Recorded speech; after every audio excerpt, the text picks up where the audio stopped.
I think so.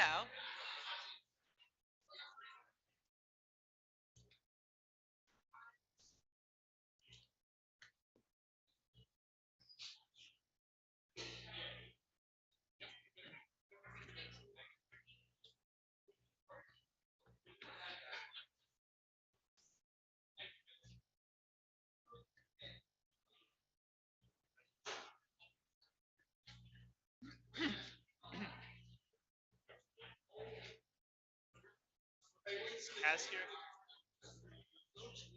No, this one has. No, it wasn't passed.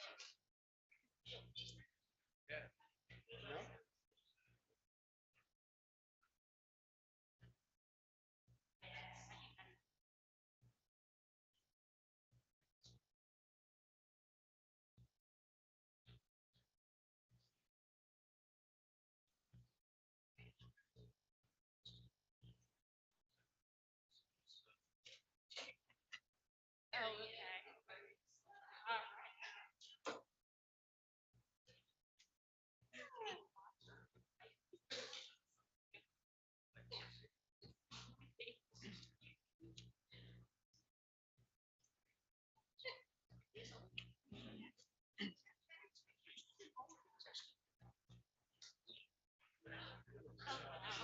How you feel?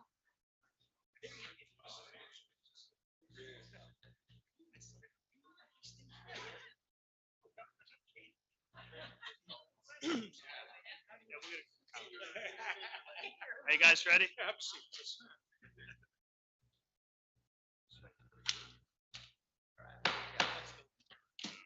I'd like to welcome everybody to our April 19th Brigantine City Council meeting. We all please rise for the flag salute.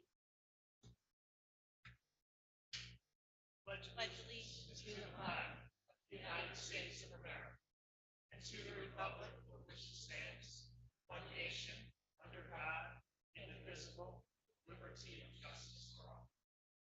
Please remain standing while our Deputy Mayor Karen View leads us in prayer.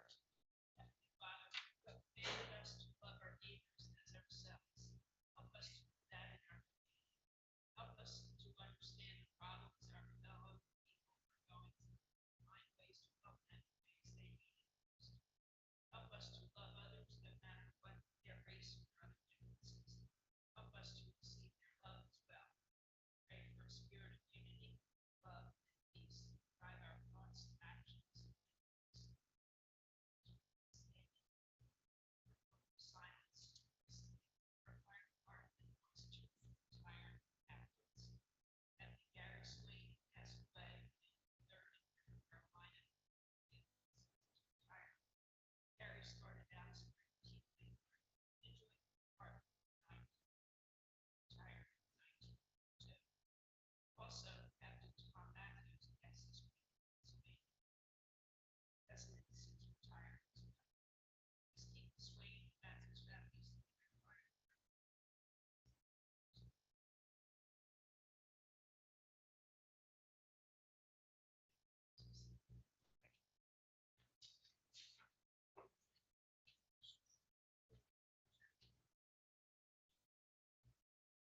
Lynn, can you read the Open Public Meeting Act announcement? This is to advise the meeting notices covering this meeting have been sent and posted as required under the Open Public Meetings Act. Perfect, thank you. Next, we have a special swearing-in ceremony. So I ask the chief to join me up front.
Don't hurt him. Been longer than I thought.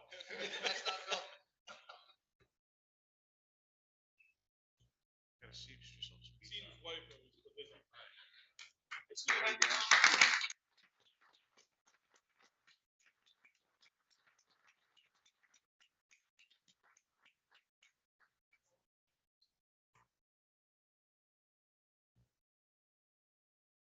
Feel free to get close.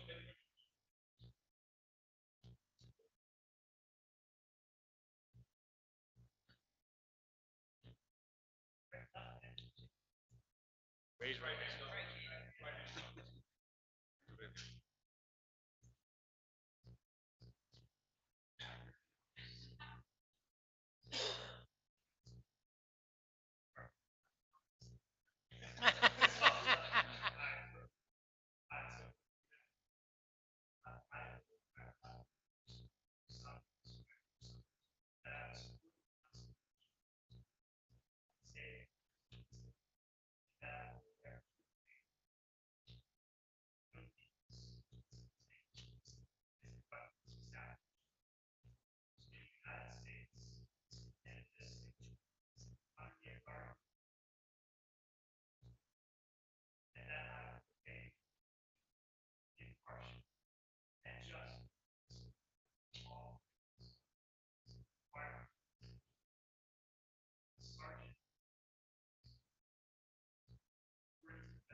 Sarge? Way to go, Sarge.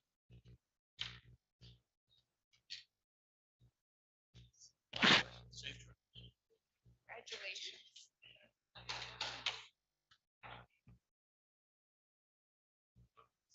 Away.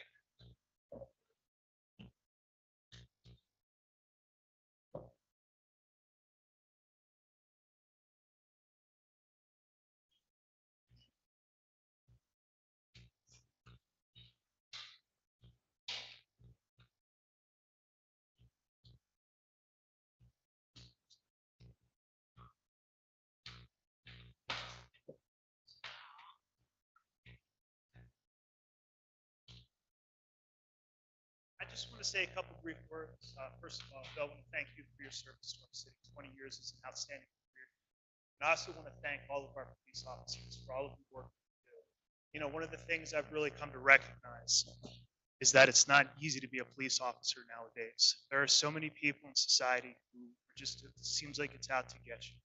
I want you to know that I, along with this entire council, we appreciate everything that you and your department do. And we will always stand behind good cops 100%. You have my guarantee and you have my word. So thank you for your service, and I want to thank your family. I know that it's not always easy to send, your husband and your father out, but he puts his life on the line so the rest of us get to be safe, and we appreciate that. So thank you very much.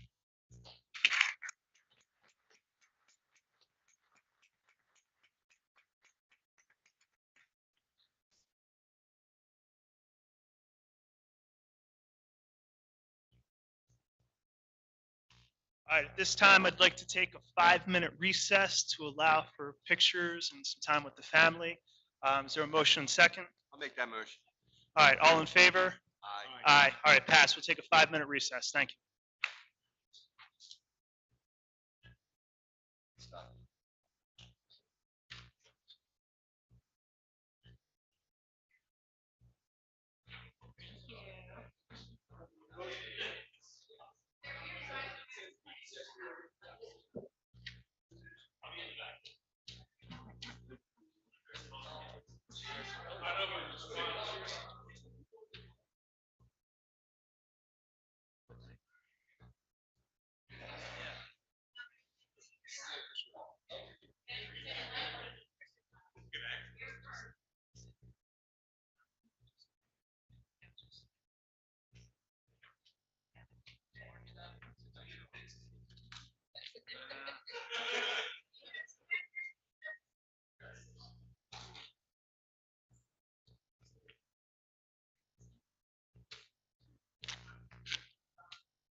Hey.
Bye.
Yeah.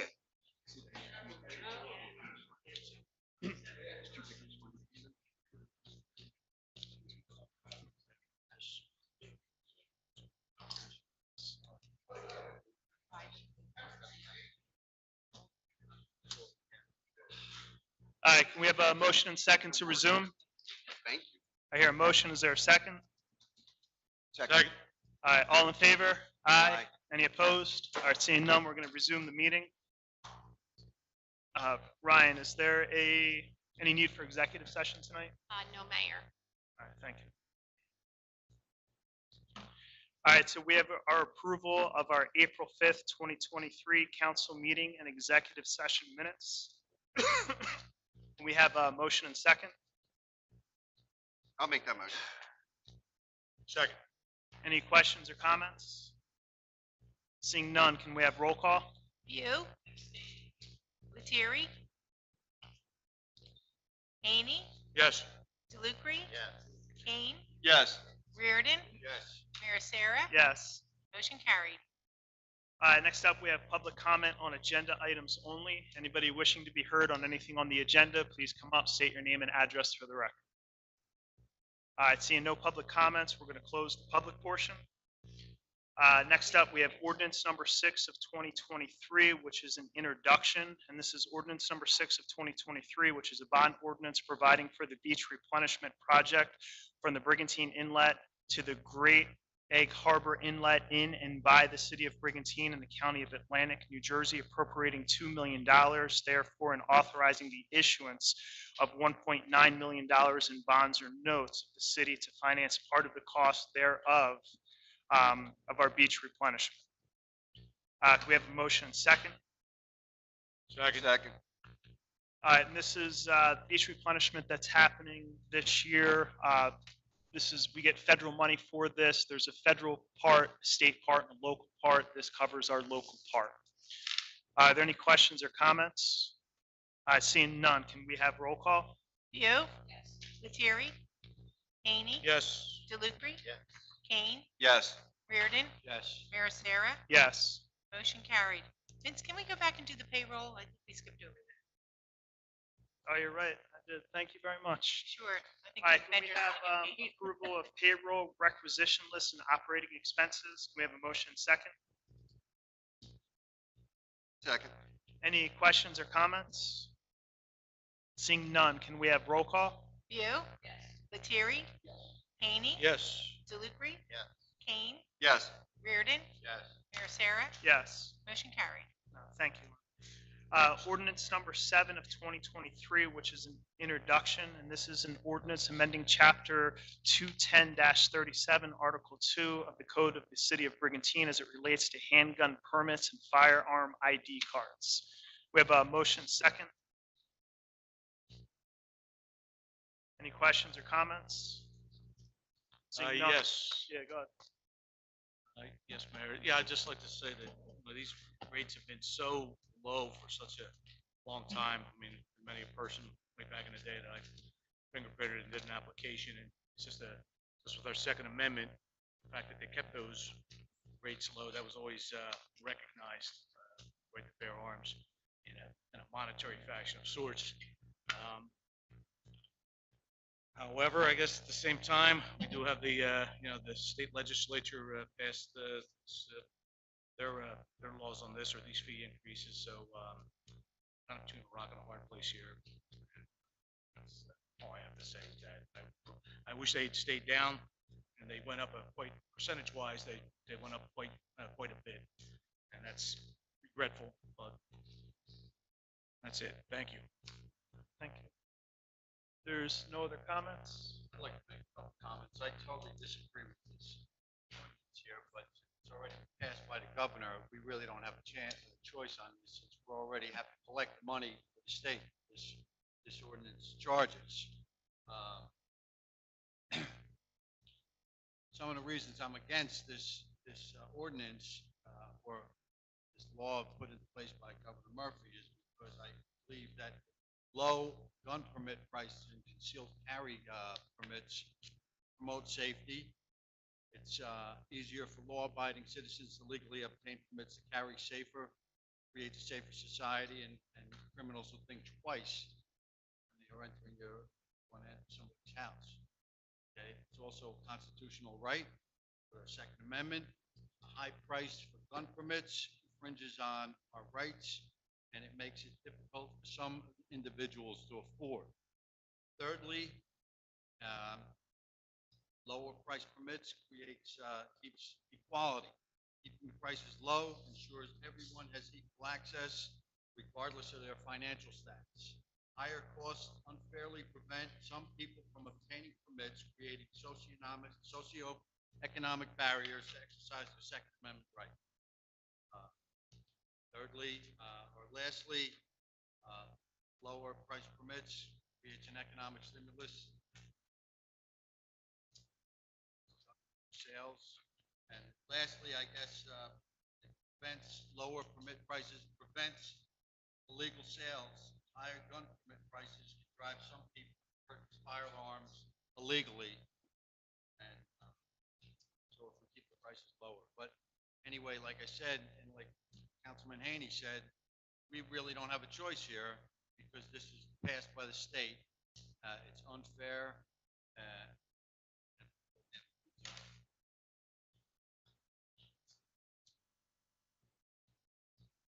There's no other comments. Can we have roll call? You, Lettieri, Haney, Yes. DeLucre, Yes. Kane, Yes.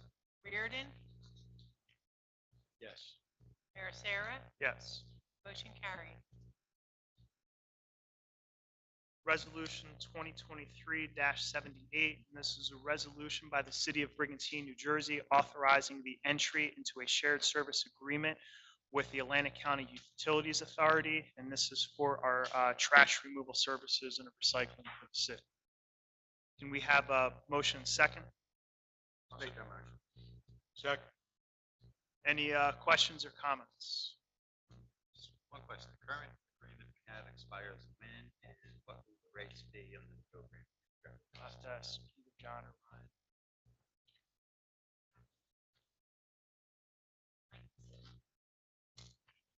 Well, I need to see that, just, is there an increase, a modest increase? There is an increase, mostly due to labor costs, gas prices, and did work with the ACUA to help reduce yard waste costs. We will eliminate one day of collection. We previously collected yard waste 3 days. That would be one trip per household throughout the island, but instead of doing that on 3 separate days through the week, go to 2 collections. So they will do the north end on one of the days and the south end on one of the days. So it really will not reduce the amount of collection. It'll just reduce the amount of trips that the AC is concerned. So that will save us as far as is concerned.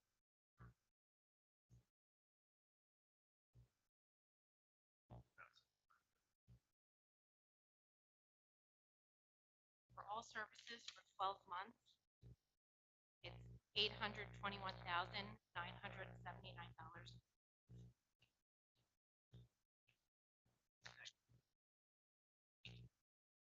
And I know, because Councilman DeLuca did ask about this, I know at the Mayor's Association meeting, we actually had Rick Dovey from the ACUA come in and speak with the Mayor's Association. There were a number of municipalities throughout the county that were concerned about the rates that are going up. Some municipalities had actually elected to go out and, I guess, privately bid it. Some of the issues, though, that you run in with private bidding is that there's no control over cost. Sometimes that the costs change midstream of your contract. One of the things we liked about the ACUA is that it was consistent. Our contract is our contract, our rates are rate, and the service is guaranteed. Um, Tipping fees have gone up, and I know there's some concern right now, and this is something long-term that the county needs to work on, is that our, I guess, county dump, I don't know what to call it, but our county dump is, our landfill is actually a few years away from being full. So one of the things the county and the ACUA are starting to look at is when that becomes full, where does our trash then go to? So these are some of the things that the Atlantic County mayors are working on right now, but we still believe that the ACUA is going to provide the best and most consistent service at the best price for our taxpayers. If there's no other questions, can we have roll call? You? Yes. Lettieri? Haney? Yes. DeLucre? I'm voting yes, but I also want to point out, 100% the ACUA, they do a great job, have done a great job ever since we have, and they do hold a lot of costs. So, yeah. Kane, Yes. Reardon, Yes. Mayor Sarah. Yeah, and Rick, I hope you didn't take my comments as directed at you. It was more, you reminded me to kind of speak about it, so I hope you didn't take. I thought you were taking a shot at mine. Well, taking a shot at Mike's fun, but you know. I vote yes. Motion carried.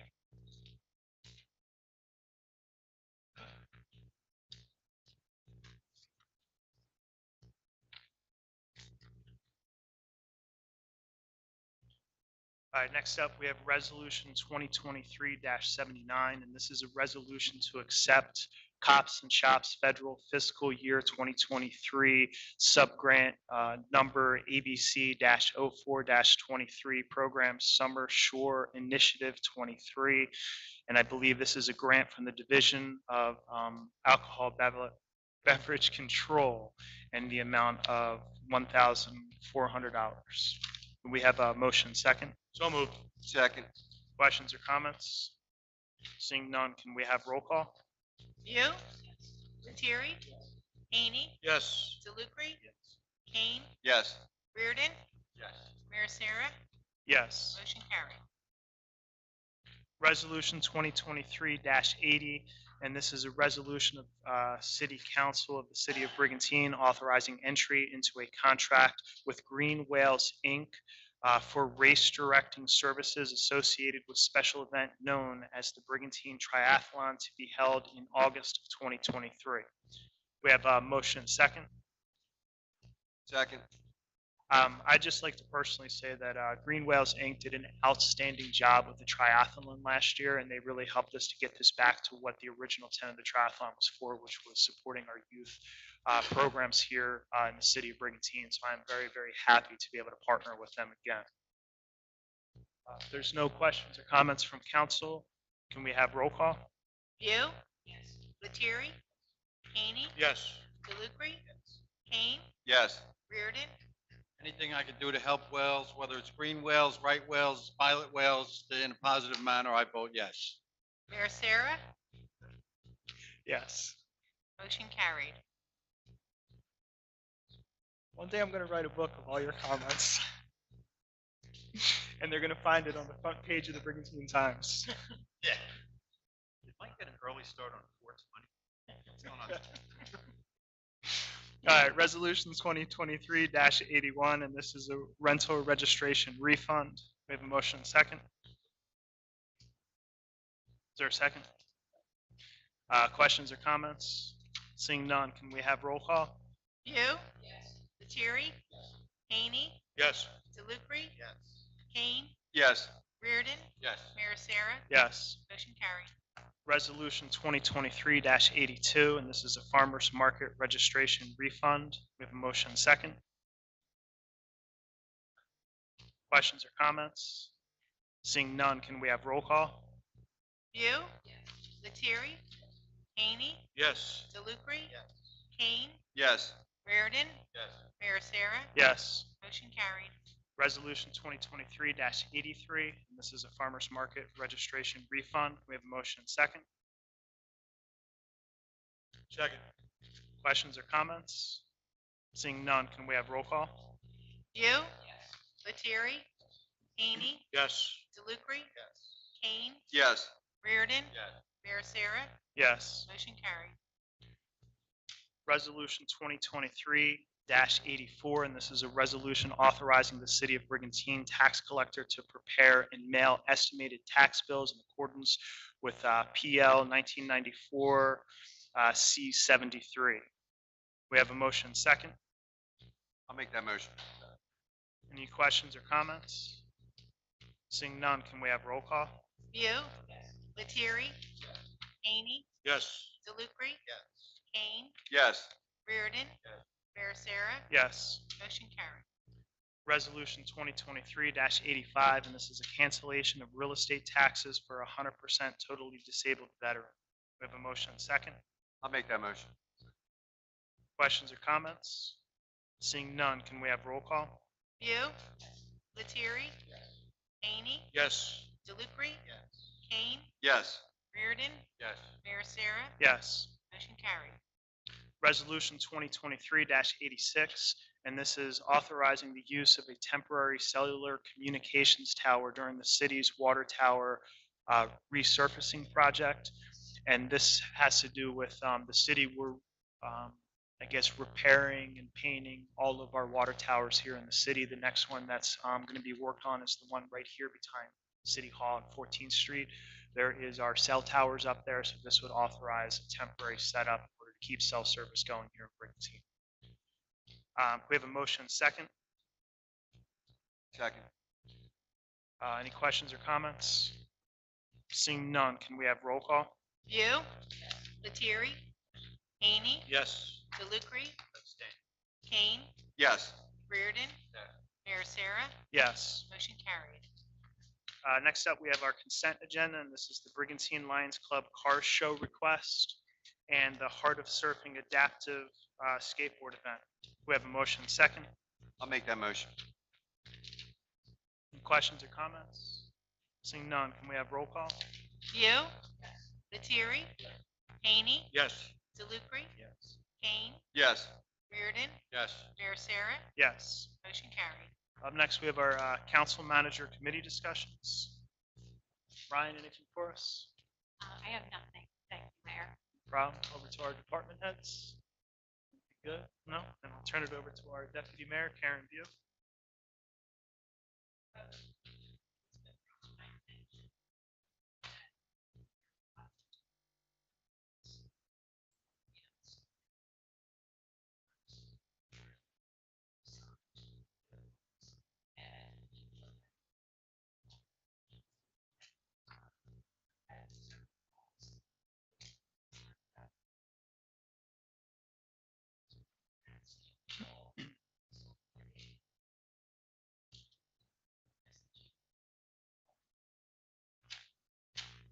Yeah, I got this already.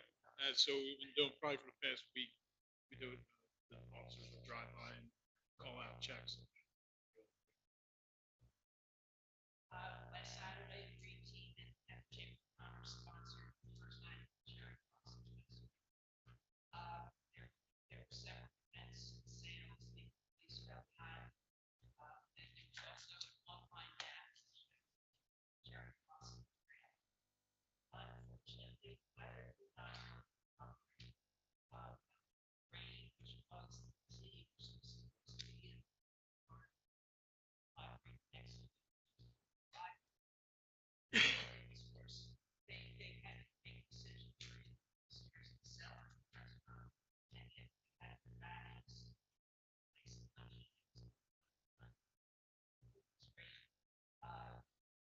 and the other thing that didn't cover sharing costs, they are now. Yeah, so, on Facebook, there is a letter or a message there is also shared awesome princess. It was so cute. And from Fisher Twins, princesses. There was yeah. And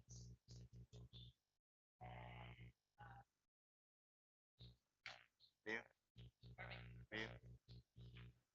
Noel's daughter? Oh, yes, yes. So, David, I'm sorry. David Mason. Twins. and our grand princess was Awesome.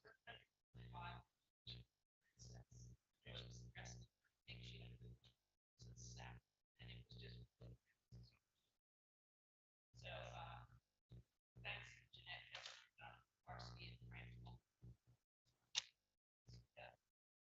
Again, Paul Fields, wonderful. Last night, games, practice, every field.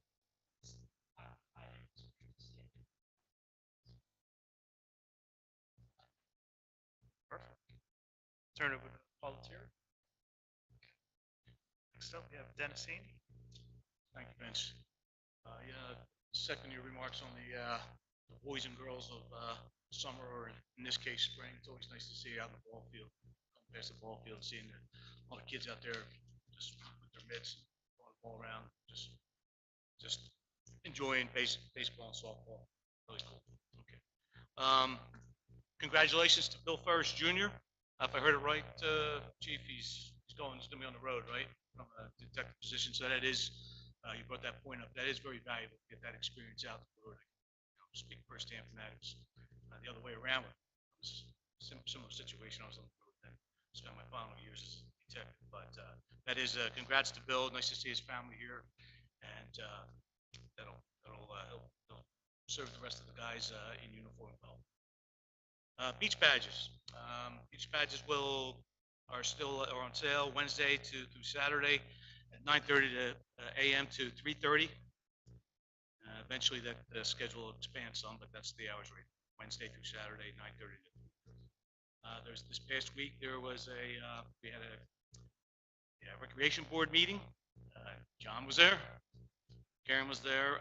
We went over a few things. The summer concert series will be starting May 24th. That's just the one Wednesday in May.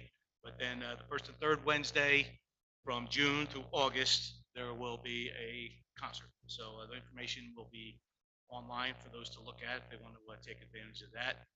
There's also youth sports and the senior activities as usual also can be accessed on the website or Facebook. Let's see here. Dolphins, it's our last meeting. We had 2 Dolphins wash up. We had one, I think, 8 total, like we down Seattle had to be euthanized. Maybe 6 had to be euthanized, and 2 were dead, something like that. And since then, there was 2 more, one in Cape May and one in Avalon. It's just like so sad and horrific. Hopefully, Jeff Van Drew and in concert with the rest of our House of Representatives and our Senate, we can do something at some point to get the brakes on this, and at least look at it in a safer manner, to do some scientific studying their echolocation on these beautiful mammals is, my own belief, and obviously this is not from a scientific background, but as a layman, I think it's really affected them. They're just, just could be just drawn to some of these vehicles for all we know, and God knows how many have been out at sea and just have died, and we haven't even watched them. So that just represents one, I think, just a small percentage of really what's going on. That's my take personally. Next week, we will have our short-term rental committee will meet. I'll let Mayor Sarah speak to that. And other than that, we've got some beautiful weather out there, and I hope everybody's able to get out there and enjoy it. Thank you very much. I'll go down to Rick DeLuca. Thank you. Let's touch on just 2 things. Actually, they're related. I think each year I find myself doing this around this time of year, asking people to please just calm down, be a little patient. This is busy season. Summer we know is our busiest season, but it's busy in a different way because that's when we want to enjoy everything that needs to be put into place in the spring. So if you're going around the island doing sure, season, a lot of work going on of different kinds, public and private. There's always some disruptions involved with that, traffic or whatever minor inconvenience. Just take a deep breath before you freak out about this stuff, because getting these things done now means that we're going to have all of the facilities in place and operational for the summer. And that sort of in that same vein, I'm not going to say much about it because, as Dennis just pointed out, it's been addressed. At the end of our last meeting, after extensive discussion about the prospects for possible changes to our rental registration ordinance and our approach to that,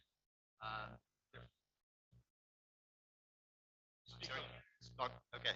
At the end of our last meeting, after much discussion about the council's prospective options and possible action with regard to amendments to or revisiting of in some fashion our rental registration ordinance, there was some suggestion that the council's proposed plan, which was to form a committee to get the stakeholders all involved to hear from everybody, was not going to be, or was not deemed by some to be sufficient and wasn't going to accomplish what those people maybe want to accomplish within the timetable to accomplish it. And to that I say, I'd be shocked if anybody on council were to say that they're not interested in really looking at this, taking a hard look at it, ending up at the right place. But I would also be shocked if anybody said the right way to go about that was to just precipitously change the regulations in any fashion without looking into it and understanding what are the interests of all of the stakeholders and also practicalities of it, which were spoken to, well, certainly by the chief, that, you know, we all may want the same thing, but to get there and to have a system that lets you get there can be very different things. So I've one, you know, I've said from the beginning, there need to be changes to our system. And I think there will be. What they'll be, and you know, particulars and whether or not I'm on board with it remains to be seen. But right now, I think if anyone is approaching this with the idea that something needs to happen tonight, or next week, or the week after that, I don't think that's realistic, and I don't think it's going to accomplish what people want to accomplish. That's all I have to say. Turn it over to Neil King. I don't have a whole lot. First, I want to say congratulations to Sergeant Ferris. Great guy, uh, good family, and after 20 years, I'm glad to see he finally made sergeant. Good people, and he's going to do an amazing job, bring all that experience. Street guy always said, just hope everybody stays safe. It's nice to see that work continues around the island. Like Rick was saying, there's a lot of work going on that we've had planned. It took a while to get it done, but a lot of it's getting done, and of course the weather's great, which is why a lot is getting done now so we can prepare for the summertime. Golf course looks to be in great shape. Looks like it's been busy the last couple of weeks, which is a fantastic thing for us. It's great to see baseball underway. Everybody down there, all the noise, all the kids laughing and having a good time, and all the parents. So that means summer's around the corner. That's always a great sign. Just one thing, just be, please be careful on the roads. The weather's getting nicer, and a lot of kids are running around. They know school's almost over, and they're getting more excited. They're running all over the place. So just be a little bit careful on the roads. Slow down just a little bit. That'd be great. That's all I got. Perfect. Turn it over to Mike Greer. Thank you, Mayor. First of all, I'd like to thank everybody for coming out and spending this beautiful evening here in Brigantine. You certainly didn't have to come out here tonight, but you chose to. We all appreciate it. So, as always, I thank each and every one of you for coming out, sharing your thoughts and expressing your concerns. First, I'd just like to report on a couple things. Looking ahead to June 4th on Sunday, Frank's not here tonight, so we have the Lions Car Show on Sunday, June 4th from noon to 3, I believe it is, noon to 4. So if anybody's got some nice cars they want to bring over there, he's allowing all cars this year, so that's number one. The second thing is a big night Saturday night here. It's the 30th anniversary of the Cultural Arts Commission in Brigantine. I mean, this is big, okay? 30 years ago, our mayor back then, Phil Gunther, started the Cultural Arts Commission. 30 years, and we're going to celebrate this Saturday night at the Elk, starting at 6 p.m. with a live band, dancing, dinner. It's going to be a great night, and our mayor, Vince Serra, is going to be there also to speak. So I invite everyone. There's probably 100 tickets sold already. There's plenty of room. We love to see you all out there. Okay. Next up, we have our Economic Development Commission for today. I'm happy to announce that there's a few new businesses that have opened up in town. Rittenhouse Homes down next to the Keller Williams building across from the Acme there, and just opened up, and it's some great stuff down there. I recommend people stop in there to check that out. But most importantly, big news is there's going to be a brand new gift shop here in Brigantine that's opening up, Coastal Soul. Okay, Coastal Soul. It's your beach lifestyle supply company, and it is going to be fabulous. The people that are running it are going to be great. There's going to be stuff in there like you've never seen before at the beach. So that's going to across the street from the CVS. The building was sold this past week. So the last owner of the gift shop down there is unfortunately, whatever, He's not here anymore, and there's new owners there, new management. So I invite everyone to stop down there and check it out also. There'll be signs up on the thing. And they mentioned about baseball opening up here. It's fabulous. Little leaguers. Tom Rapici's doing a great job as the head of baseball and softball. Really, we've had more kids playing baseball this year than ever. And I had an opportunity to be down to Babe Ruth Field last night, and it was opening night for Babe Ruth Brigantine team, and they won with a walk-off win, 9-8 against Mainland, one of our biggest rivals. So it was a great night down there, especially since our Babe Ruth team haven't won a championship since Councilman Haney coached them about 10 years. So cheers to them. All right, that's all I got. Thank you. One last thing. Any problems, right? What I say. Any problems? Just feel free to call me on the front of the Brigantine Town. At the bottom there, my number. And whatever you got. That's it. Thanks. Where's my headline, Mike, from when we won the championship? You got that with you too? Mike, I need my driveway power washed. Yes. How's your Saturday look? Go to the front of the paper.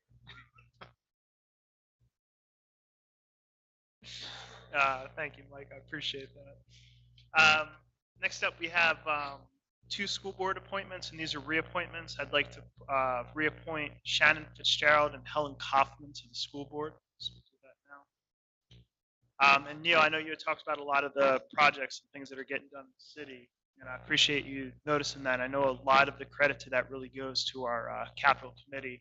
I know Ryan and John are both a part of that. I know everyone on the committee works very, very hard, and I think as a result of the work of that committee, we've really been getting a lot of projects done. A big part is, one, organizing it, and two, making sure that what we start, we can finish, and that has been a big, big thing for the city, so I'm very proud of everything that our committee has done. So thank you both and everyone who's here on the committee. Our city manager search, I want to let you know that our search committee met on April 18th. The committee, if you don't remember, it's Karen, Rick, and myself. We met to go through the applications that came in. There was about 13 applications that came in. We'll be scheduling our first round interviews right around the beginning of May. So we'll keep people updated as we go through that. For some of the update on the ocean wind issues, right now, I'm working with a number of mayors up and down the East Coast. We're putting together a joint letter that'll be signed by a number of mayors up and down the East Coast of New Jersey.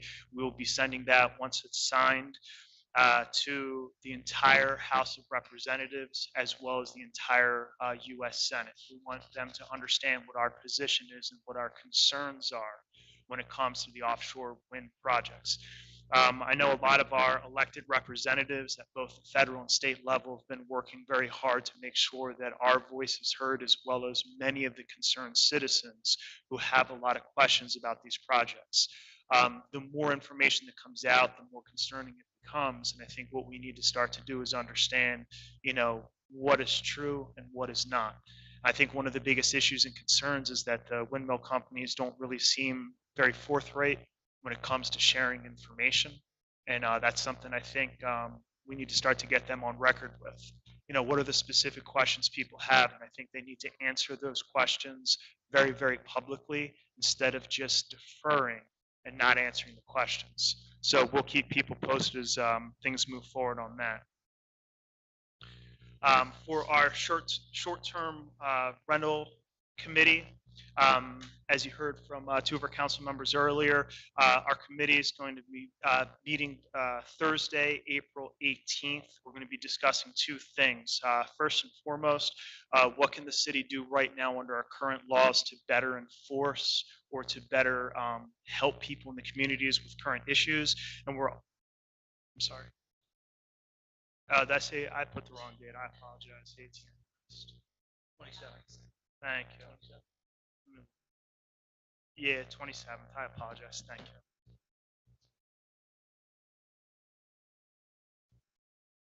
All right, so Thursday, April 27th, two things we're going to look at is, one, how can we better enforce our existing laws, and two, What are some of the things we may need to start to do when we're looking at new laws or regulations to better address the issues that are going on?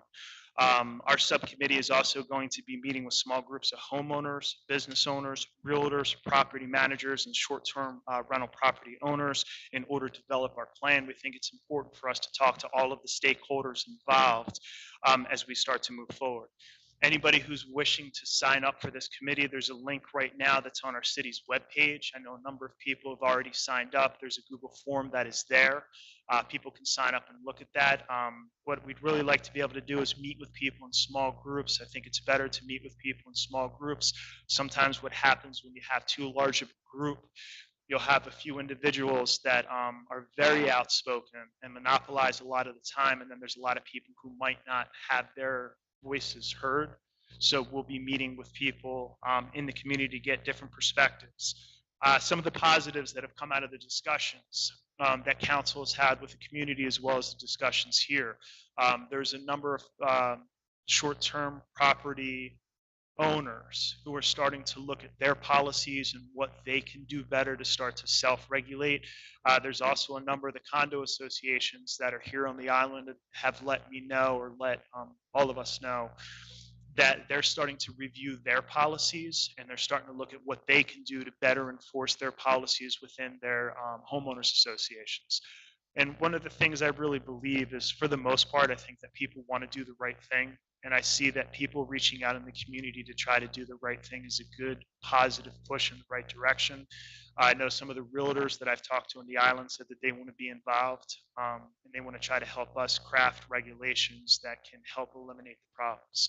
They don't want to deal with problem homeowners or problem renters either, and they want to make sure that we all get on the same page. So it's good to have that community support. So we're going to keep working towards that and building that as we move forward.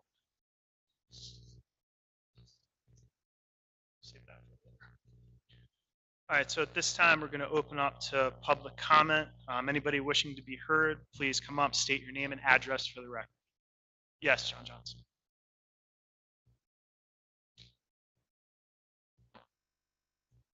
John Johnson, 36 Coquille Beach Drive. I wanted to say thank you to the police department. I seen over the weekend it was a major car stop, and this creep had loads of drugs. So keep up the good work, anything to keep the drugs from going into the community. Great job. My other comment is, coming on the island, the 3 landscape spots in the concrete medium, they have a good crop of weeds growing. As there is scheduled to take care of that. Turn that over to our superintendent of public works. Actually, the planning is supposed to take effect Tuesday, Wednesday, or Thursday night. Terrific. It was supposed to be this week, but all the planning's taken. We can move on. Great, thank you for that. And the other thing, have you had any success finding the owner of the inoperable gas station? So far, we have not spoken with our city manager and asked her to work with our code enforcement as well as the New Jersey DEP to see what we can do to better address the situation. Okay, well, I hope we'll be successful, just to have a beautiful entryway in the Brigantine. Thank you. Thank you. Andrew?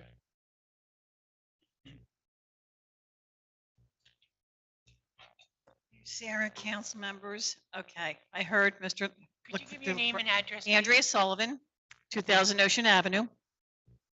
Connected with Bob Gordon over here. He's also 2000 Ocean Avenue. I guess I just want to kind of just refresh everybody's memory, and maybe it's because I'm in the epicenter of this rental craziness, and it's not so much the rental. And like I said this from the beginning, a homeowner has every right to rent their home out, period. I've been coming here my whole life. But when they rent it for a commercial function, that's when it becomes a nightmare. And we've got 5 rentals on our street, 2 that are beachward on 20th Street. And I can tell you right now, the place has been humming the last few days. Something's being staged for this weekend. And when you charge a per person admission to a residential home, that's not a rental for a family function. I'm sorry. This has got to get under control. We haven't even breached the summer yet. and I can see it coming. Last weekend, the cars were lined, stacked, vertical in the alleyway, right up to the fire hydrant. 1, 2, 3, 4, 5, 6, 7. A fire truck could no way get near that fire hydrant. This is just April. This is going to be an explosion come the summer. And I know, like, we have to worry about the stakeholders. Well, I think we need to worry about the residents who flank these homes that are not being used for residential Airbnb, come down and just chill for the weekend with your family and your friends. These are being used for commercial enterprise. And in a residential zone, a commercial function is not allowed just by our own laws. They have to be enforced. I'm sure none of you would want to listen to percussion all night long, have to jockey around parking cars. If Bob wanted to walk to the beach the other day, he would have had to weave in and out of the cars. They were jetting out of the driveway onto the street. Though they moved off the street, they went to the alley. Still illegally, but they're still there. I just don't know. I mean, it's just getting frustrated. I just hope that when you get, and for years, I never remember Brigantine ever renting on a per diem basis other than the motels or the hotels. I never ever remember a residential home being rented by the night. It was weekly, it was seasonally, it was monthly, and it was yearly.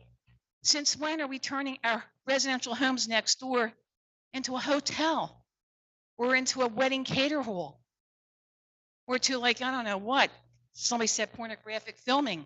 It's just, and at 20th Street, I'm telling you right now, is the epicenter of this. If you just go look at the properties, some may be scattered here and there, but they want that perch on the ocean so they can make all the craziness that they want. Most of the sound will go out to the beach, except for those of us that flank it. It's just frustrating, guys and ladies. It's just frustrating. You have to do something because this is becoming a nightmare. Thanks.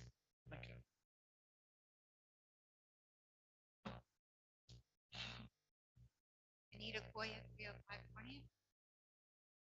Thank you.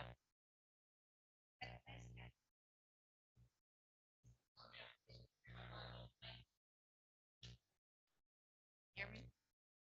At the last council meeting, my husband raised the ongoing issue of 304 and 306 20th and 1808, 1804 Ocean being advertised on VRBO as accommodating 22, 23, and 24 guests. And I believe it was the solicitor, but I could be wrong, at that meeting that said anyone can advertise anything. So I'm going to talk about it. As you know, renting a unit to over the limit of 18 people then becomes a resort house, and that is only permitted in a commercial area. The fact that these three houses are located in a residential zone makes them illegal according to Brigantine. Advertising to accept properties in a residential zone over the 18 falls under false advertising. Brigantine actually has a law. Section 246-9, grounds for denial of rental license or any renewal. Any application for rental license, including any renewal thereof, may be denied, and any rental license that has been issued pursuant to this chapter may be revoked or suspended for any of the following causes: any fraud, material misrepresentation, or false statement made in connection with the leasing of any unit. In addition to this, as you are most likely aware, there is also a federal law, the Lanham Act, which addresses false advertising. Not to mention the New Jersey Consumer Fraud Act, which makes it illegal to even attempt to offer a good, a service, real estate, or rental using false or misleading language. False advertising is not protected by the First Amendment, contrary to what was stated at the last meeting. So no, anybody cannot advertise whatever they want. There's also the issue of prohibited occupancy. Section 246-26, limitations on occupancy. Rental units shall not be occupied by more than the maximum number of occupants as determined in accordance with subsection A above, but subject to the provisions of 246-27. Prohibited occupancy, kitchens, non-habitable spaces, and interior public areas shall not be occupied for sleeping purposes.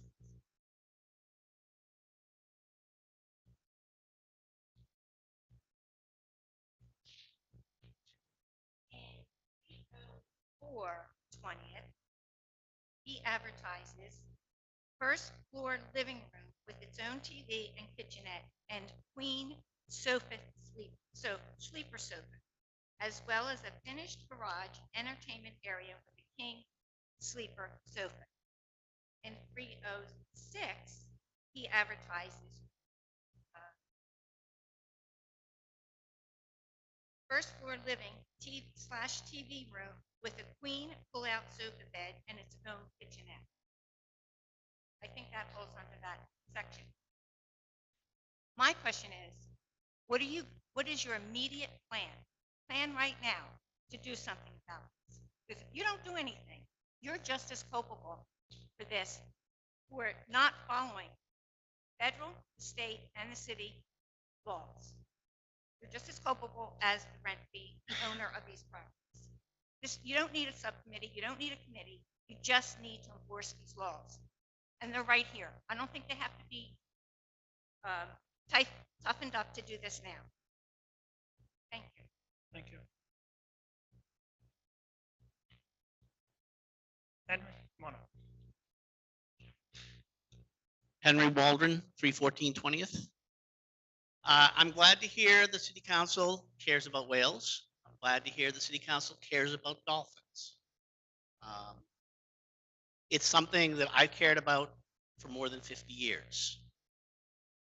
The numbers that we have now, the deaths that we have now, they may be concentrated a little bit in time and a little bit in New Jersey, but they're not unusual. The problem is that they aren't unusual. Thankfully, many people are paying attention. I'm here. I missed the beginning of the meeting. My presumption is that the bond allowance for beach replenishment was approved. I didn't want to speak before it was approved because I didn't know if it was appropriate. As you seek to do beach replenishments, which I'm in favor of, given that you are against offshore wind, and given that you are against offshore wind because of marine mammal deaths, the only thing we have for offshore wind right now is seabed testing. Some of that is mechanical, some of that is acoustic. The acoustic is sonar. While you're letting contracts for beach replenishment, I ask that you explicitly prohibit any of the sonar techniques in the course of beach replenishment that are similar in equipment and in technique to those that are used offshore. I'm in favor of beach replenishment. I believe the sonar that is used is not a problem. It is not the cause of the humpback whale excessive mortality that we've had. But if you're going to be consistent, and if you think it is, as you have stated in letters before, I'm asking you not to be hypocritical and allow those techniques to be used because it helps us onshore with beach replenishment. At the same time, you're attempting to dam them in federal waters. Thank you. Thank you. Oh, and also, since I have another minute, the things that you're talking about, the needs to do, I turned over to Andrea a number of memos and documents that I shared with City Council at the time and with my group in 2018 and 2019. And in my final conversations, as interest faded after we passed the ordinance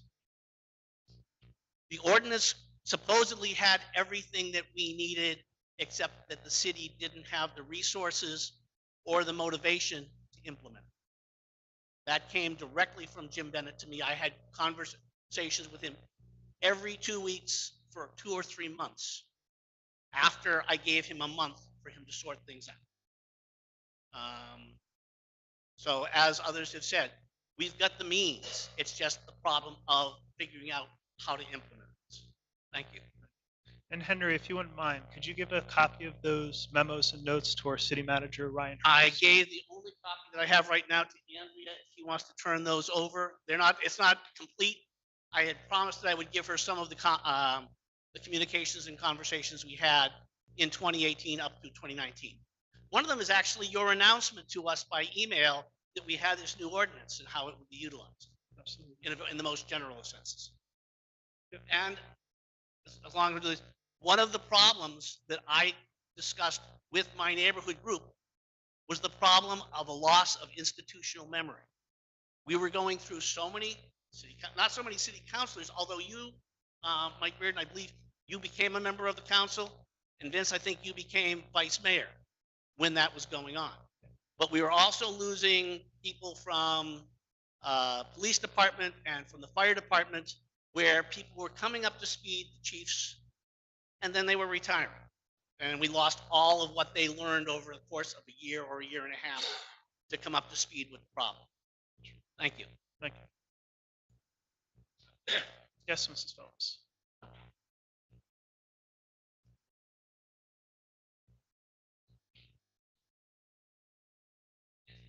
If you give it to Ms. Hurst.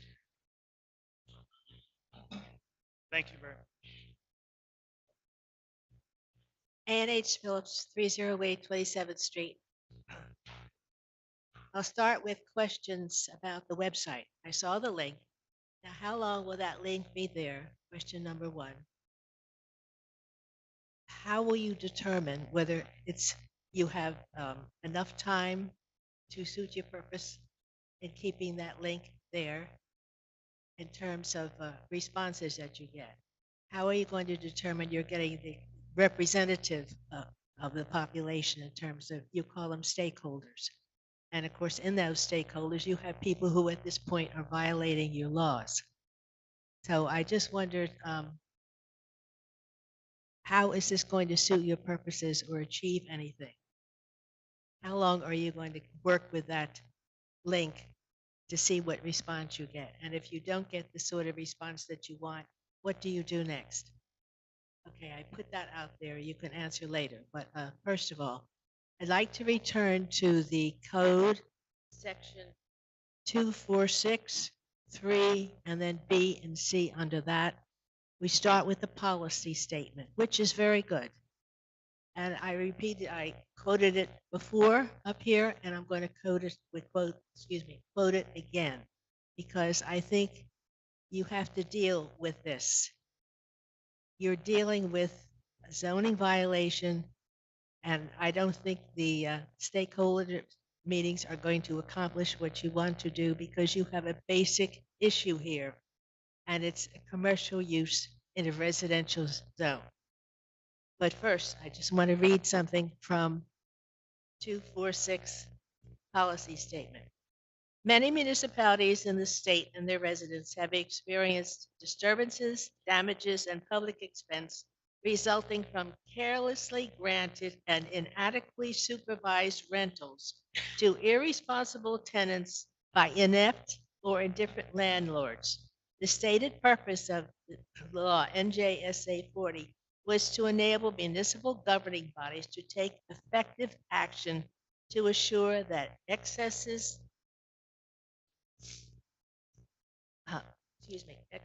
when they occur shall not be repeated, and that landlords be held to its sufficient standards of responsibility. Now, after this, I went and looked at the form that is used when somebody comes to apply for a rental license.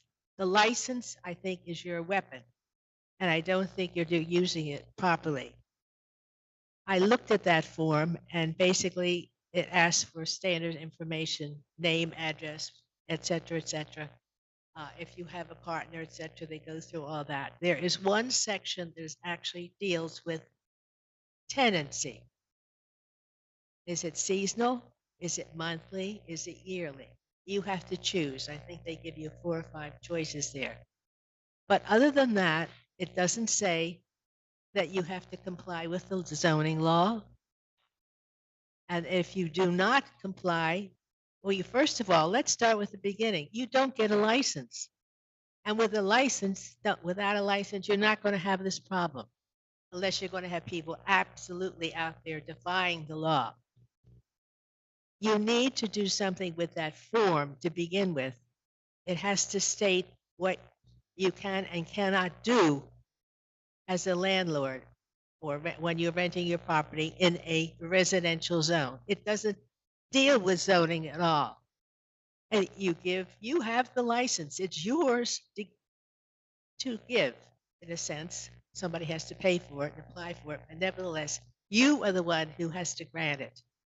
If you don't grant it, you're not going to have somebody try to do what they're doing now in a residential zone. So that form, to me, is inadequate, gives you no protection whatsoever, and is causing what you're going to have right now. Because you put down your, and evidently nobody goes back and looks at that form and see what form of rental they were going to use, they were going to use the property for. So what you have is somebody can lie on that form, it gets put away, and then they go on their way. And there may be an inspection. Again, I think you have two problems, and they're listed right here. Excuse me. Carelessly granted and inadequately supervised. You are granting licenses when you don't know what you're going to get, and you're giving them out. People pay for them, and then they go on and do what they want. And I guess nobody's going back to see how the properties are. It doesn't take much to see how the properties are being used. You've got the weapon, and you're not using it. Don't grant the license. And your 5 minutes are up, sorry. Well, I think other people have spoken in excess of 5 minutes, but I'm Not most, tonight, they why have. am, Nobody was- well, all right, but never mind. The point I'm making is the license is where you have to start. You've got a form that's inadequate, gives you no protection whatsoever. People can lie on it, and they're not being held to account. Nobody's being accountable. Now, they inspected you. I go back and look at this. All you have to do is go past the properties on a weekend, and it's obvious that you've got a commercial use in a residential zone. You can't get away from that, and you can't do anything about it in the sense that you can't allow it because you've got people who have their property values in a residential zone. And they're not just a stakeholder. Okay, I will leave. Thank you very much. You're welcome. Thank you.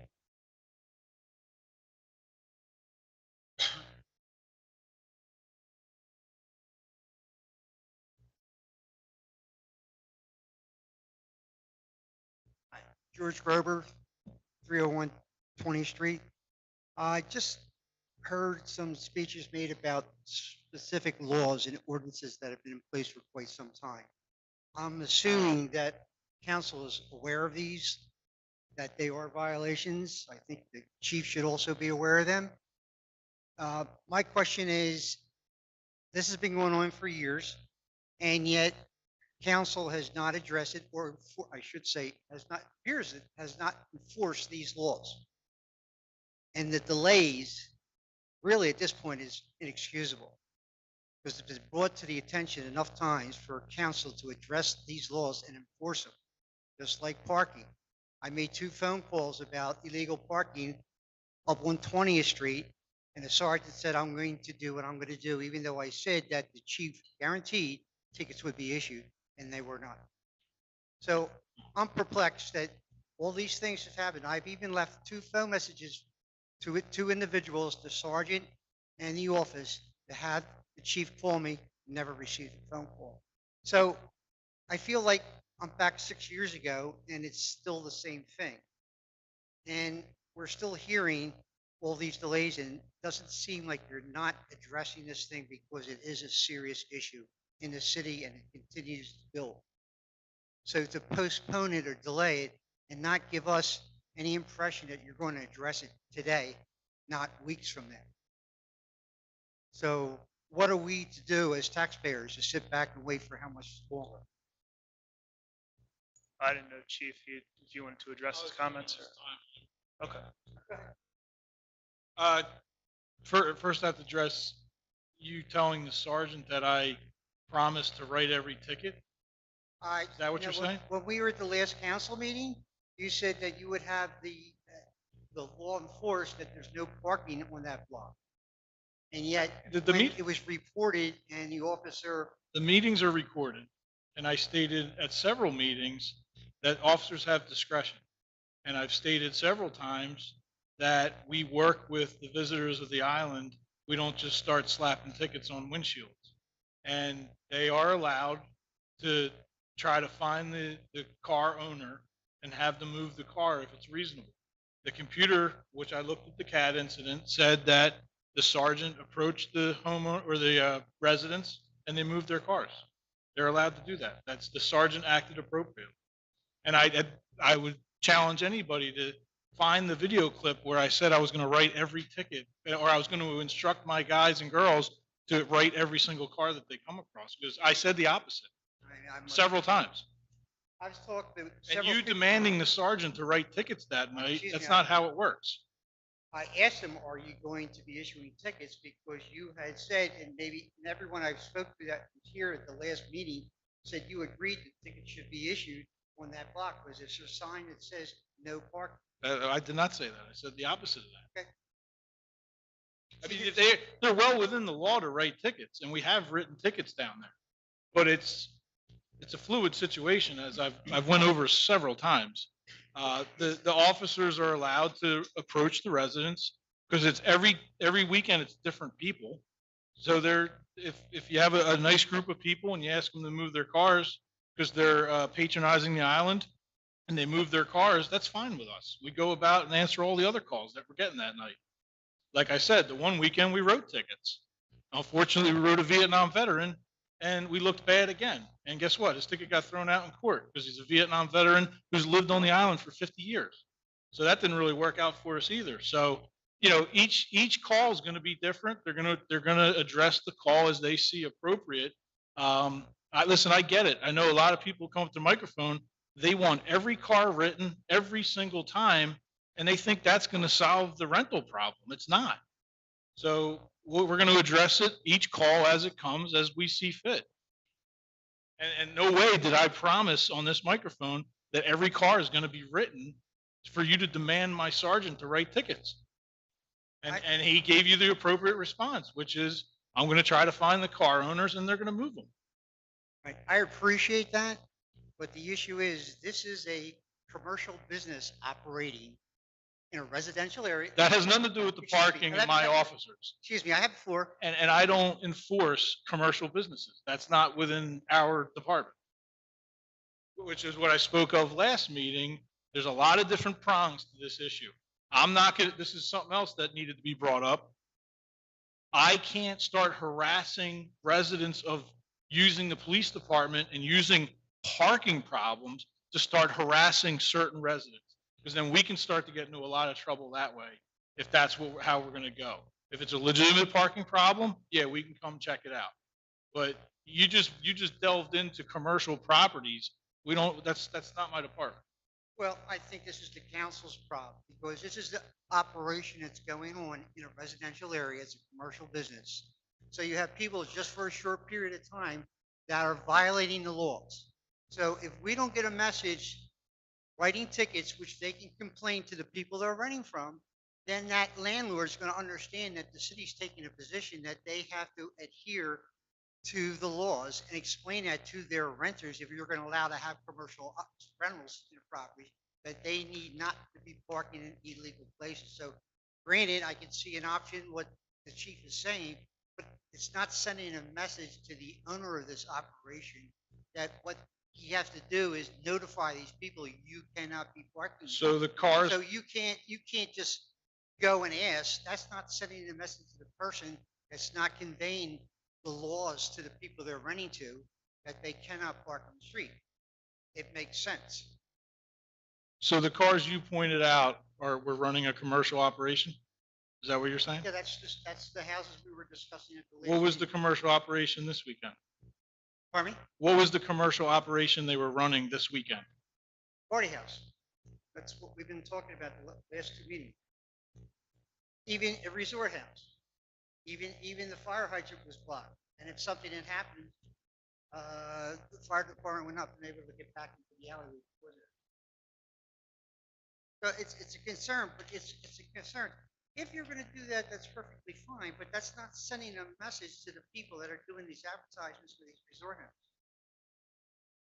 So just to let them knock on the door, that's not sending a message to the person that's creating these issues. And that's the. Just so we're clear, my department is not going to send messages by constantly writing tickets every weekend. It's a totally different issue.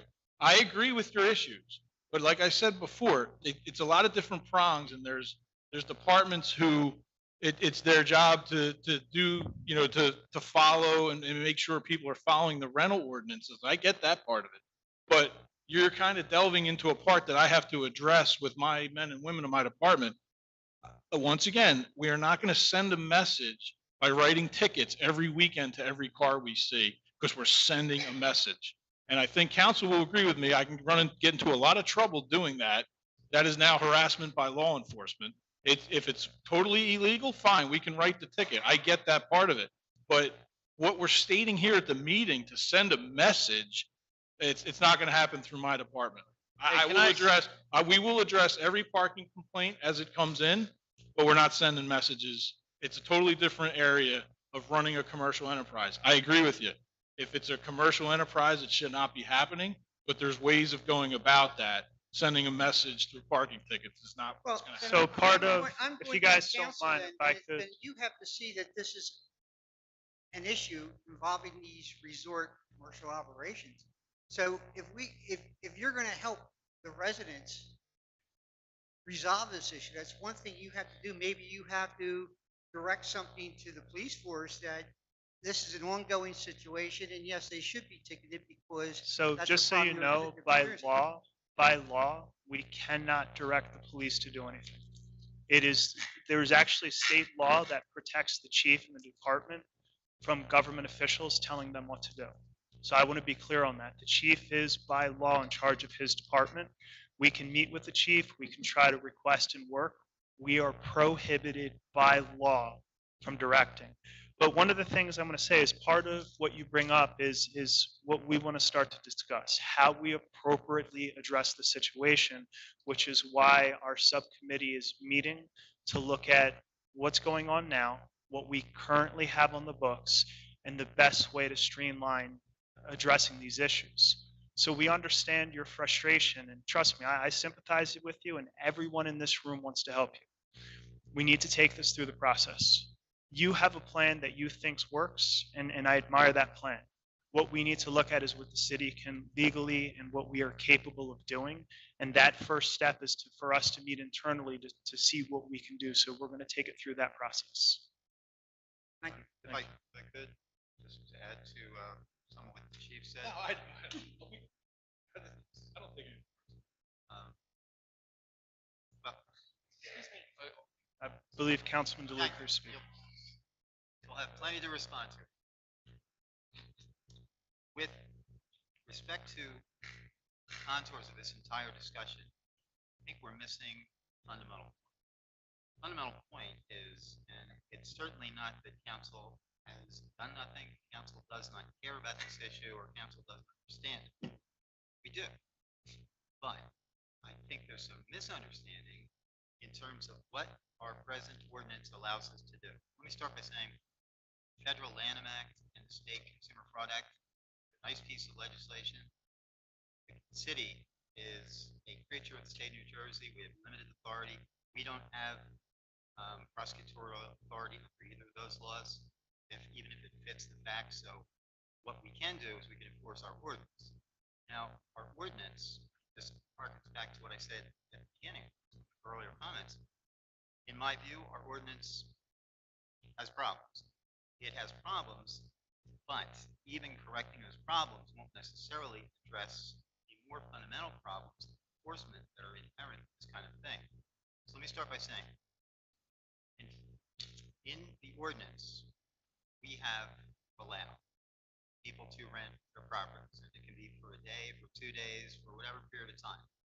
By definition, then, the rental of a property is not a commercial undertaking, not an impermissible commercial undertaking. If you get your license, you are allowed to do that. Now, what we do restrict or attempt to restrict are number of people in there and if you have somebody who is operating in a fashion where, by the nature of how they rent it, this was the example that was given, one property where they were advertising, people could come in for a fee and do whatever it was they were going to do, that clearly would be a commercial undertaking that's not allowed by the terms of the ordinance. And similarly, if people put too many people in a house, that's not allowed by the ordinance. Those are enforcement issues. It's kind of low-hanging fruit, which, you know what, maybe I shouldn't even say it because it's not necessarily low-hanging fruit. You have to catch the people who are nervy enough or foolish enough to advertise what it is they're doing in violation of the law. And yes, I think it might have been Ann who pointed this out, we do have the ability, when you get that person, that operator, to potentially, under the ordinance, do something to possibly suspend, revoke, or not renew a license because of the fact that they may have advertised it in a way which they legally couldn't advertise in terms of how many people they said it could accommodate, or because they used it in a fashion which you have to catch them doing this, was a clearly commercial use. Those aren't things that we can, other than those limited examples, they're not things that we can get to under our present ordinance. So there's a lot of things that have been talked about generally, and I think they're going to be talked about more in terms of, again, structural. How do you rework the ordinance? Do you change the duration of stays? Do you impose harsher limits on how many people can be in a place? Do you have more reporting or inspection rights? Those things may all be in play, but then you get into now and in the future the reality that to inspect and enforce these things is, Chief has said this, I think pretty eloquently, it's just frankly difficult and maybe impossible. When somebody intends to and does put too many people into a property, how do you get in there and verify that they have too many people in that property, and too many people sleeping in that property, and too many people sleeping in areas which are not allowable as sleeping areas? Which, by the way, the living room can be a sleeping area as long as that's the adequate square footage of the construction code. But I don't know that that's what necessarily they're doing. But how do you do that? How do you get inside that unit and find that out? Things like too much noise and parking problems. We have ordinances for that, which would apply whether or not one is operating a rental property or a commercial rental property or a resort house or anything else. And those are there. They can be enforced, and they'll be enforced. I think historically they have been within the reasonable discretion of the police department. But that doesn't get you where you want to be. If the real issue, and I think it is that the very fact that these homes exist and that they are of such a size and the economics are such that they can accommodate large numbers of people, and in some cases the more turnover the better, then there's going to be an incentive, unless we can change the ordinance in a way that limits in the absolute what can be done. Really, it's an economic driver, definitely. And to the extent we can, have more restrictions in place that are enforceable and that are enforceable in a realistic way. Yes, we have to have limits on the number of people. You have to have a stated limit. You can't say as many people as you want to sleep there, you can have sleep there. But you have to hear anybody come up with a reasonable way that we can, or any city who has an ordinance of this type, can get access to a property. And then once you get access, if you can, how do you make the determination that what you're looking at isn't just in my own home? We've had parties where there have been 40 people there. My home's not big enough to accommodate 40 people.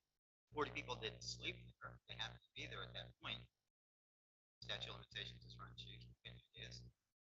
But you can't just assume that because there are a lot of cars. I'm not assuming that what's going on in those homes is not a violation.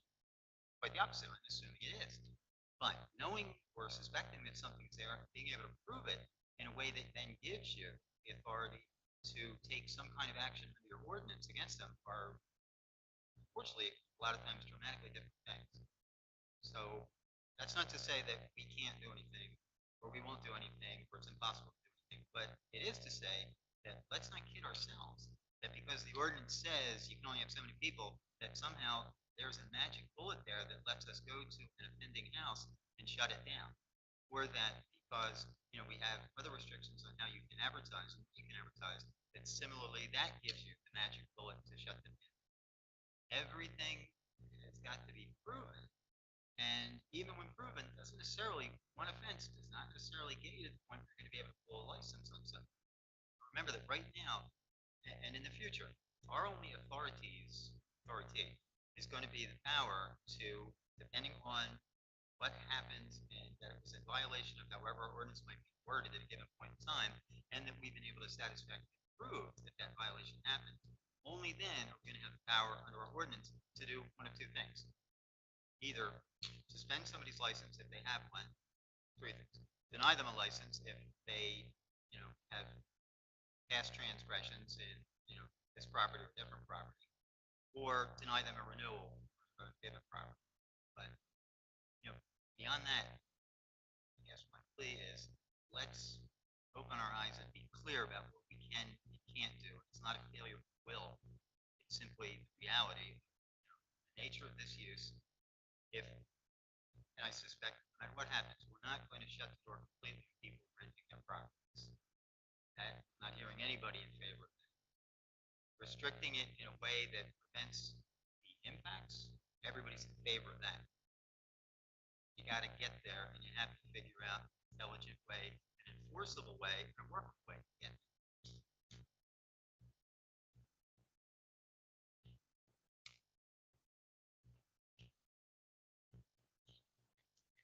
Louise Grober, 301 20th Street.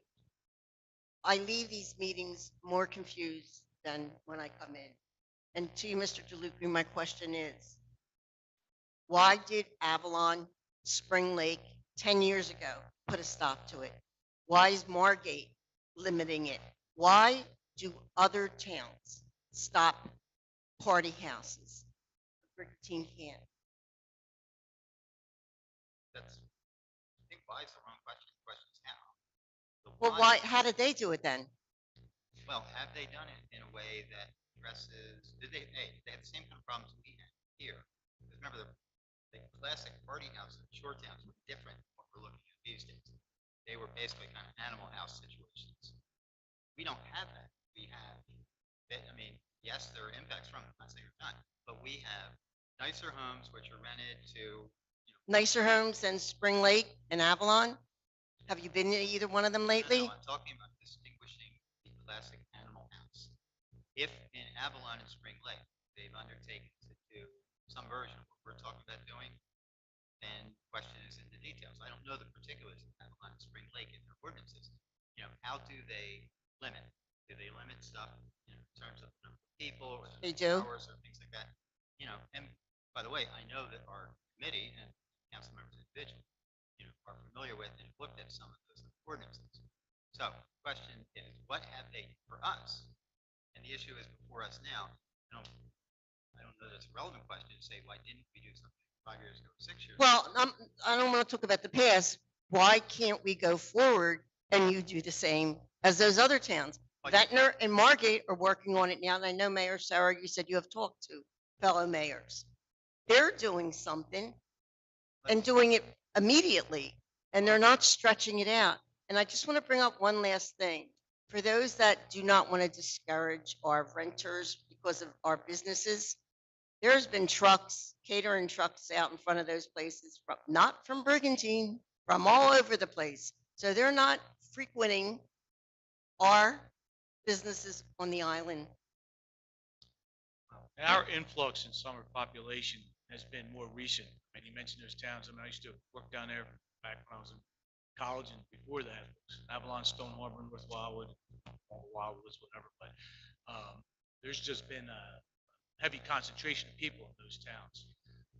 Here, it's been kind of like a hidden gem for many years, as we all know. Since the tunnel opened some years back, around 2020 or so, I guess, gradually we've gotten more and more popular, and the word is out.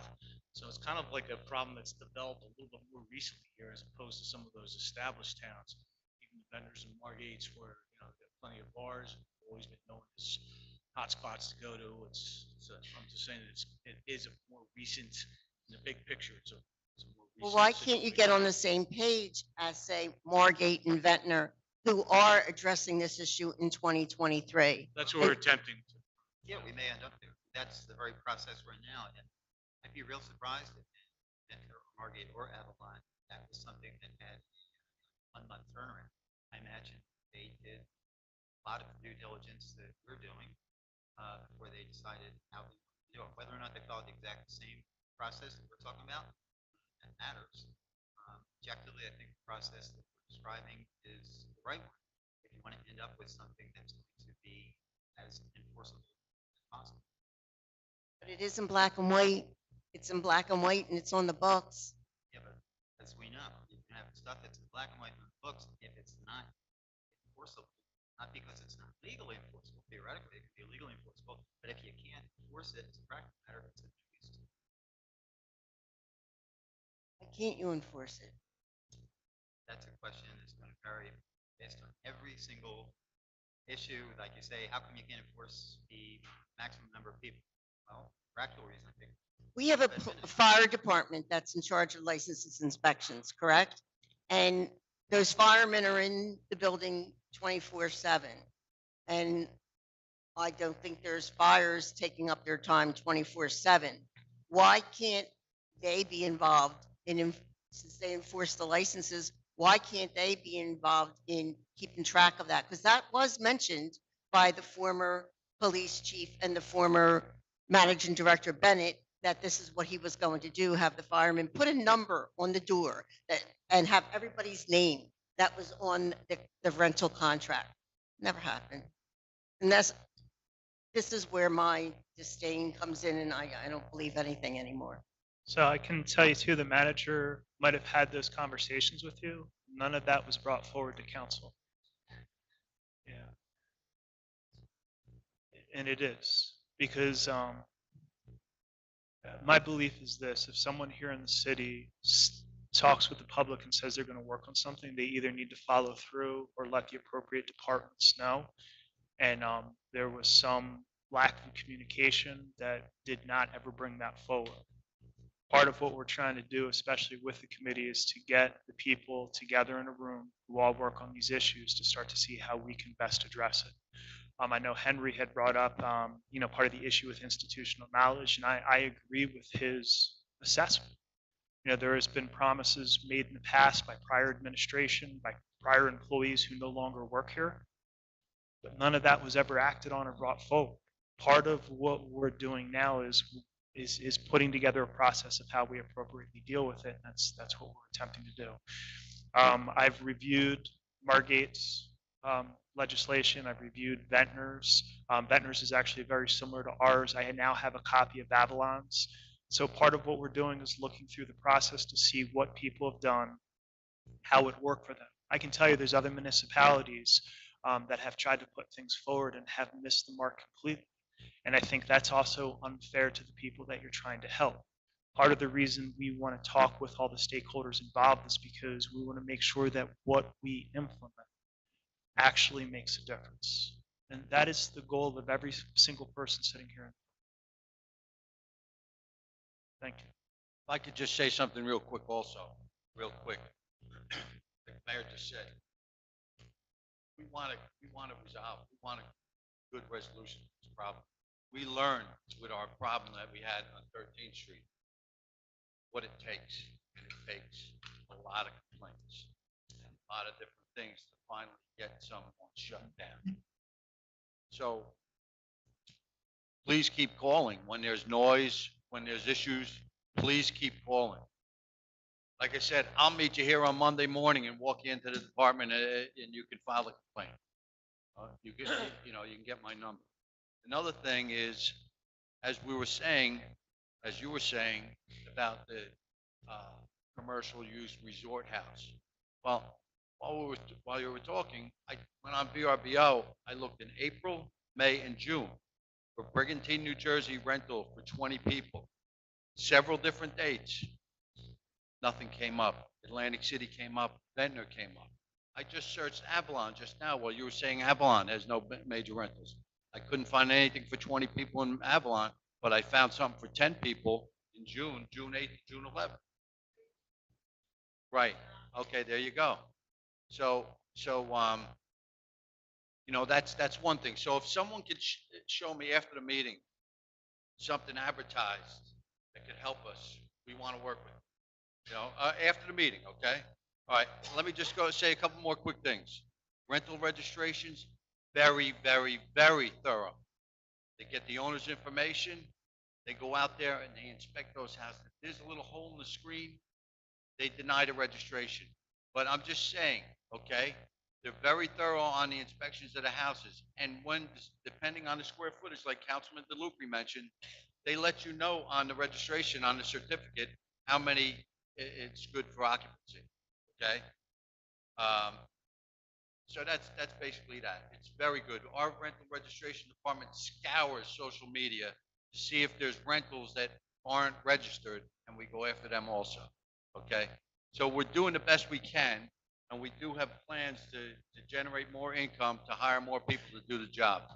Lastly, I just have to say this, Henry. As far as the windmills are concerned, it's not all about the whales and the dolphins washing up here on the beach. It's a lot more. We're not against clean energy, but the industrialization of our offshore 9 miles from the shore and the homeland security issues that are involved with these foreign companies that own these windmill companies are a big issue right now. So it's the whales and the dolphins. We don't like that, but it's a lot more than whales and dolphins, and that's going to be coming out. Thanks.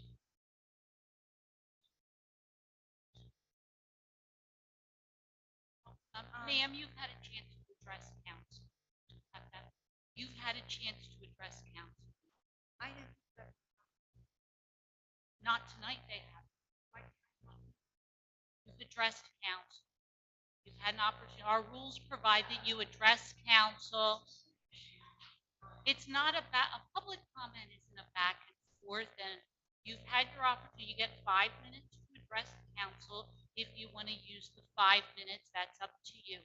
But it's really not a question and answer session. Ma'am, that's not the purpose. Ma'am, that's not the purpose of public comment. Nobody's had to, not tonight, but we're enforcing the rules tonight. So one comment I'd like to make, I think in the last couple of meetings, because of people's frustration, I've allowed people to come up multiple times. I've been informed by our manager, our clerk, and our attorney that that is not the process and the rules of the meeting. So they have instructed me to make sure that we adhere to the rules. So I do apologize to people, but they have instructed. Yes, sir. I'm going to be emotional.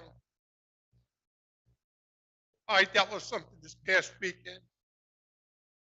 I answered the door when I was 5 years old. My father died in the line of duty. I was so emotional. I'm 78 years old. I could call the police over the weekend, Chief. I know you say call. I was involved with the committees in Philly for line of duty deaths. I had to remove myself from them because I couldn't deal mentally with them. I'm so fearful if I make the phone call and something happens, I'll never live with myself. Rick, this past weekend, not an animal house, it was a destructive house in front of me. It went on and on and on. I tried to deal with it. I know I'm supposed to call, but I couldn't.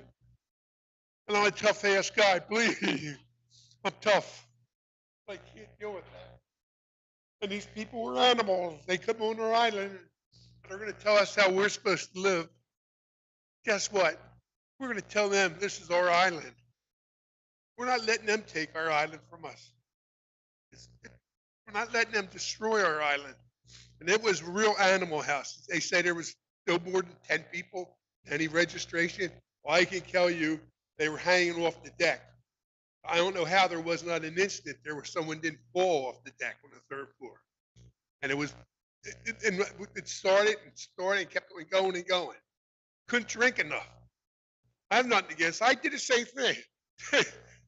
Councilman Haney said, we partied when we were young. We went to Wildwood. We did it. but not to the extent that we're going into the store and house it. 10:30, I guess, is that the ordinance, chief? 10:30 noise ordinance? I don't know.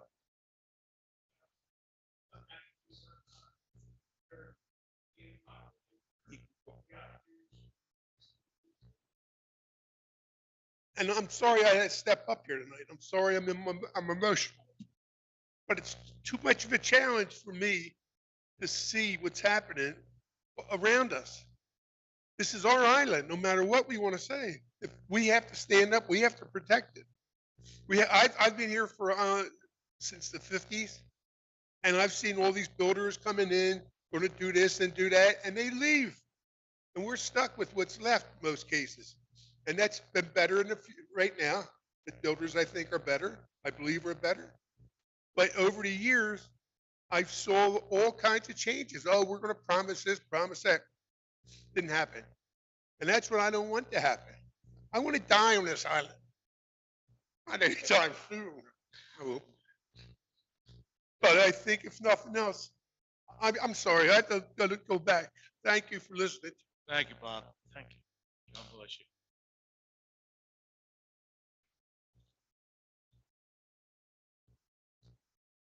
I was going to say, Mrs. Phillips, you've already addressed council tonight. We are going to stick.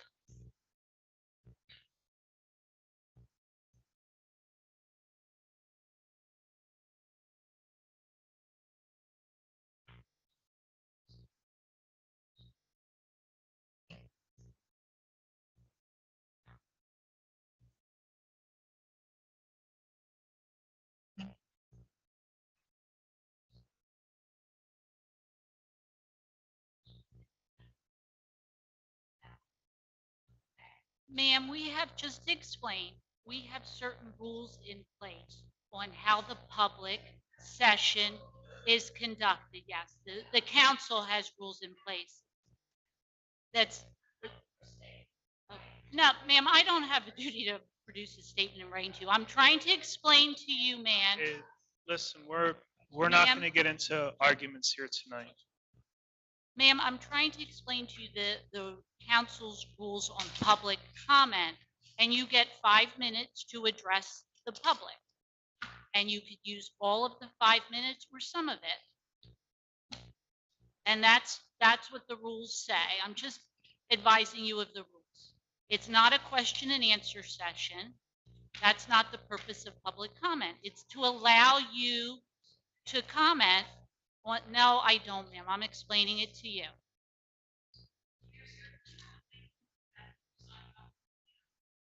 It's on the city's website. If you go to the Brigantine website, it's on the homepage.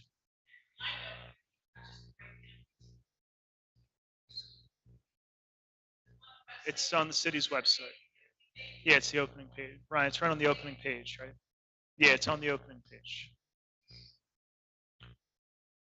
All right, so Alex, unless you're going to speak tonight, I think we've had everybody. All right, thank you. All right, so at this time, we're going to close the public portion. Are there any final council comments? Just want to thank Councilman Reardon for the shout out for that 2012 Babe Ruth team, Mike. Thank you very much. Great, coach. That was a great night. And you were there afterwards. Billy Strobe was the president. VP, I was VP and head coach. I wish all the kids out there best of luck. Hope they don't get dinged up. Baseball, softball, it happens. But I hope they just have a lot of fun. They have a great year. Mention that fundraiser at the VFW this Saturday from 1 to 5? I did not. No. All right, well, then I'll mention, it. There's a fundraiser at the VFW from 1 to 5 on Saturday. It's a great cause, defend Brigantine Beach if anybody's available. Oh, thanks. Thanks for mentioning. So I'd like to thank everybody for coming out tonight. I know for our residents down around 20th Street that the process is frustrating. You've been dealing with this for a long time. I promise you, we are actively working towards this. A lot of the things that you've brought up, some of the things we've written down, we are looking at other communities and how they address the issue. But as Councilman DeLucre said, it is a moving target and it is different for a lot of different communities. So part of what we're looking at is not only what do communities pass, but what has been effective. And how can we best implement things here in Brigantine? We're going to continue to work on this, and I know it's not as fast as you like, but I promise you we are going to work on this, and and we're going to address the issue. There's also a lot of other things that we have learned from other communities as well as other states and how they've helped to deal with these issues. And it's something that if we're able to do here in New Jersey, I think it would be very beneficial to us in the long term. And that's something that we need to review. And I'd like to put everything out kind of as a solid package of how we plan to address this from a multitude of different ways. We will share that information with you as soon as we have it available. And I promise you, we are working through the process. All right, so at this time, I'd like to make is there a motion to adjourn? Second. All in favor? Aye. Any opposed? All right, seeing none, we're going to close our April 19th Brigantine City Council meeting. And thank you, everyone, for watching your council team at work.